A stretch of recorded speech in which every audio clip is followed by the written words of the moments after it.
What is up, Lake listeners? Thank you so much for tuning in to our Grow, Thrive, and Inspire podcast from RE/MAX Lake of the Ozarks. Today we have our broker owner, Jeff Krantz, here, as well as an incredible special guest who founded our company over 30 years ago, Mr. Frank Christensen. Can you tell me what the lake was like, in your opinion, now, then versus now? Well, it was a much different place in 1988 when we moved here. The part of Horseshoe Bend Road was gravel, so when we would go home, we would drive on a gravel road. And the lake would shut down after Labor Day.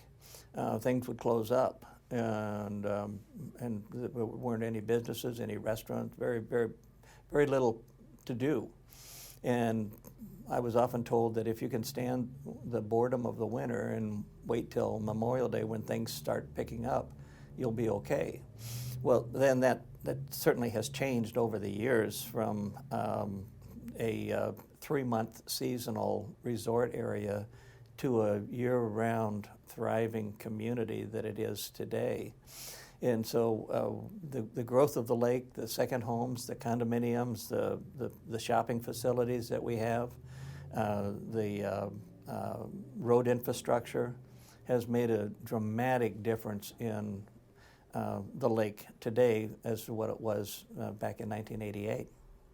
Wow, I never knew that there was gravel down there. I just found out the other day, this is going to sound terrible, but I actually found out from Ann Kay that the lake, she named her team, the Magic Dragon team, because the lake was considered the magic, and I had no idea. I lived here since I was 11. That was an advertising campaign. Really? Yeah, back in the 90s. Never knew that. You mentioned a little bit about the market and things that you have gone through in your time in the industry with the recessions and things like that.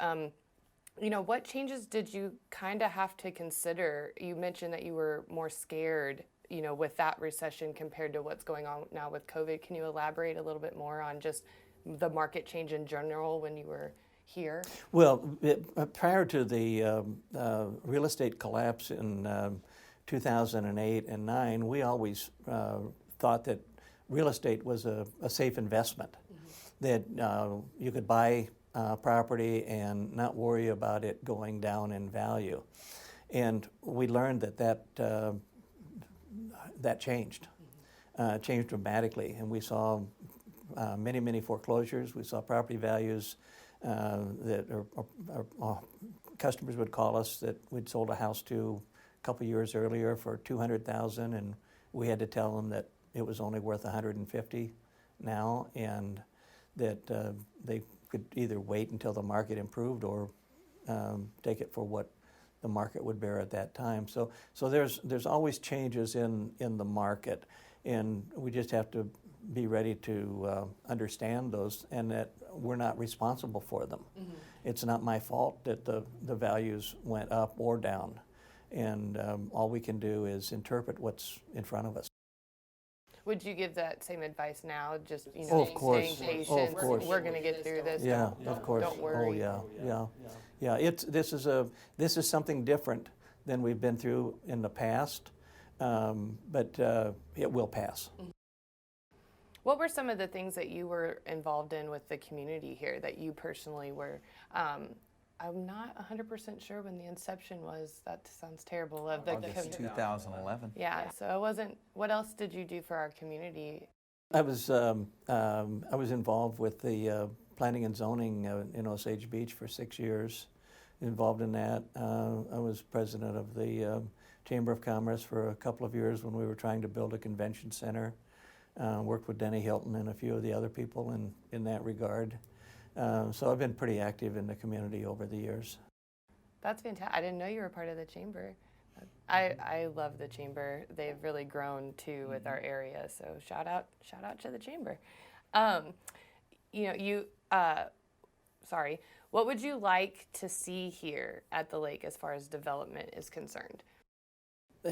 Developing an area is a difficult situation because you have to balance the residential side of the area, the commercial development, businesses and industry, and things like that. And we've gone through a lot of development over the last few years.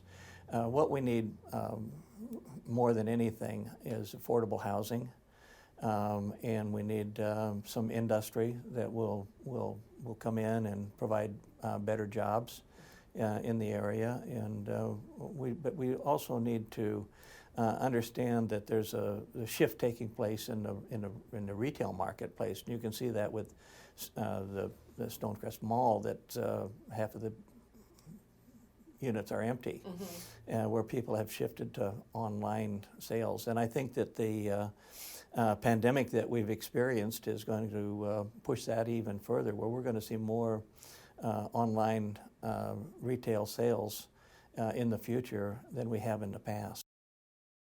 Is that worrisome to you at all for the local economy? Well, you hate to see people go out of business, shops close, but again, it's changing. Times change, and some people can embrace that and continue to survive, and those that don't will not. Frank, you touched on all the things that you were involved in, but we kind of skipped over the Charitable Foundation.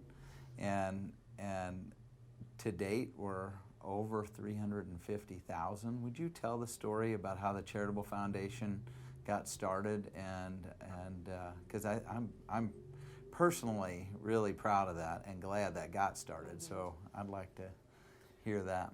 Well, the agents at RE/MAX have always been very charitable in their own right. And it started a long time ago when they were building the YMCA and asking different businesses for donations, and they came to me and wanted to see if we wouldn't make a company-wide donation to the YMCA. And so at one of our meetings, I made a suggestion that if we all contributed $10 from each of our closings, that over a 3-year period we could raise $20,000. And one of the agents stood up and said, "That's not enough. Let's make it $100,000." And they all voted and said, "Yeah, we're going to make it a $100,000 donation," and I was blown away. And over the next 5 years, we raised $100,000 for the YMCA.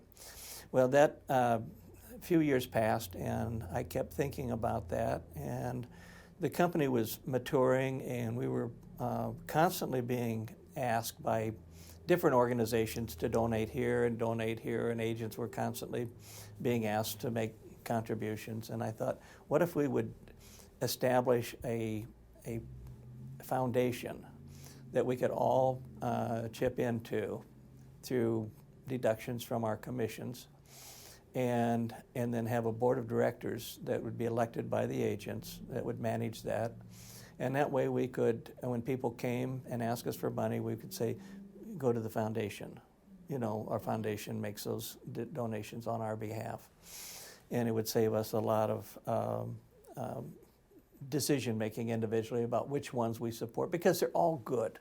They're all good. Yeah, they are. And it's hard to say yes to one and no to another one. And so once again, I went to the agents and made a presentation about the possibility of establishing a charitable foundation, and it was unanimous. They said, yes, we'll do it. And it's grown from there. And as Jeff mentioned, over the years, $300,000 and some in giving back to the community, which is phenomenal. And it's another thing that I think is a pioneering spirit of our company, because I don't know of too many real estate companies that have a charitable foundation. We don't talk about it enough. It touches a lot of people. Yeah, It's a good thing. Yeah, it really does. And you'll be happy to know that the board and all the ladies involved and members of the charitable foundation that are touching it every day are just doing a phenomenal job. Well, yeah, and the golf tournament that we have now raises approximately $40,000 in a single event and goes right into that charitable foundation. amazing. It is. It's truly amazing. How do you have any advice for consumers with respect to business planning? How does business planning kind of impact the consumer with respect to treating your business like a business? Well, I think that we see that with the growth and development of RE/MAX in general. Jeff's wife, Mel, told me yesterday that a customer came to her because of RE/MAX. There was no second choice. It was they wanted to work with RE/MAX because of our marketing. And when you see the results that our company gets in listing and sales, part of it is due to the agents are running their business like a business, and they're getting superior results, and people in the community recognize that, and they want it becomes apparent that if they want to do business, why not do it with a company that gets the best results? Positivity kind of breeds more positivity. I like that answer. Do you have any advice for clients kind of seeking real estate agents right now in the market? Well, since I'm not in the business, they can't come to me. But obviously, they want to work with the very best, and the best is right here at RE/MAX Lake of the Ozarks, best by far. I would have to agree with that statement, but I'm not biased or anything. What would you say to those clients that might be interested in a real estate career but might be too scared to start? Well, first of all, real estate is not an easy business.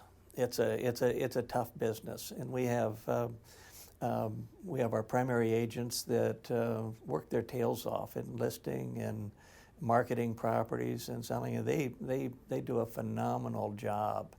And it's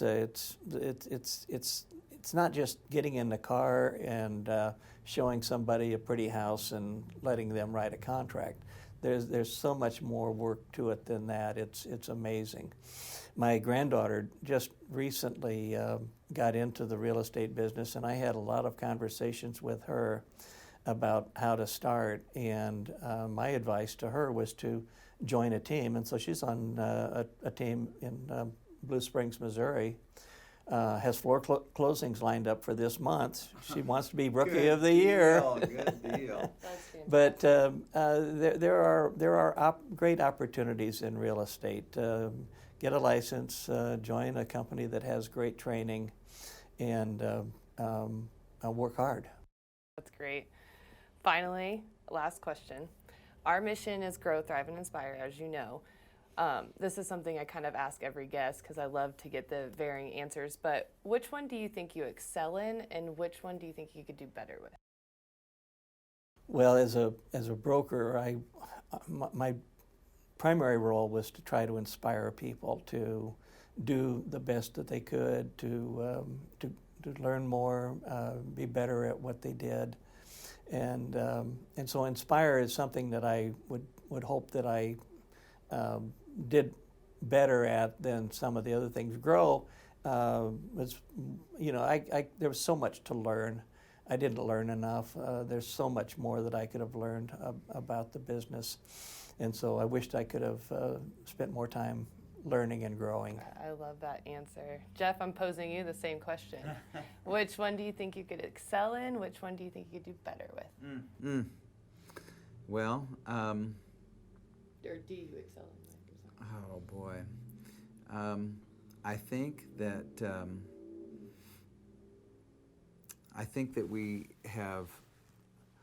we have a good plan. I don't know if I wouldn't say that we excel in it, but we've worked really hard to create a foundation for growth, and I think that we've seen some of what we put into place. We've seen some of it start to take shape, and so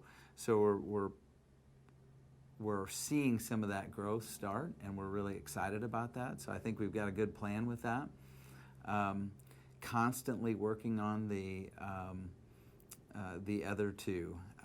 Thriving is You know, when Frank said developing people, earlier he said developing people, that's a one-on-one deal. You know, what one person aspires to do, another has a different set of goals. So thriving to one is not thriving to another. So for me, that is something that challenges me every day. I want to understand that person, that agent, and I want to try to get an idea of what they want. What are their goals? And so I don't think that ever stops. And I want to get better at helping people. The inspiring, that's the one I want to do. That's definitely the one I want to work more towards, because I think that has a huge impact. And sometimes when you're in it, it's hard to focus on some of that other stuff. You know, you're so focused at growing and helping your agent from a thriving standpoint that you don't do enough of that inspiring. So, you know, if there's anything I feel like I have to work on all of them. But that one really, I think that is what Frank excelled at, and that's what I want to do more of and better at. I love that answer. I actually like how you broke apart Thrive. I'd never thought about it that way before. Can I add something to what Jeff said?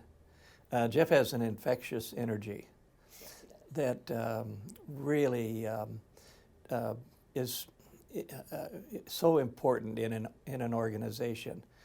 He energizes himself and all the people around him. And he also listens.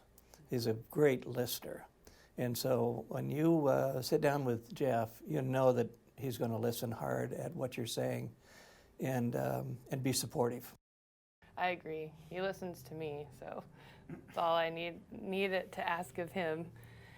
Well, Grow, Thrive, and Inspire listeners, it's not every day that we get to talk to the founder and leader of our company, but it's been a lifelong dream of mine, and it's come true. So we're very thankful, Frank, for you bringing all of your knowledge and your experience here with us and sharing it. I truly appreciate it. Grow, Thrive, Inspire listeners, you for sure want to keep coming back every Wednesday for more episodes. Be sure to like our page and subscribe to catch the latest updates. And remember also that we have our RE/MAX Lake of the Ozarks Facebook page. Like and follow and check out any open houses that might be coming up. We like to post those on Thursdays for the upcoming weekend. If you love the lake, we know that you'll love it permanently or even part-time. And remember to always grow, thrive, and inspire.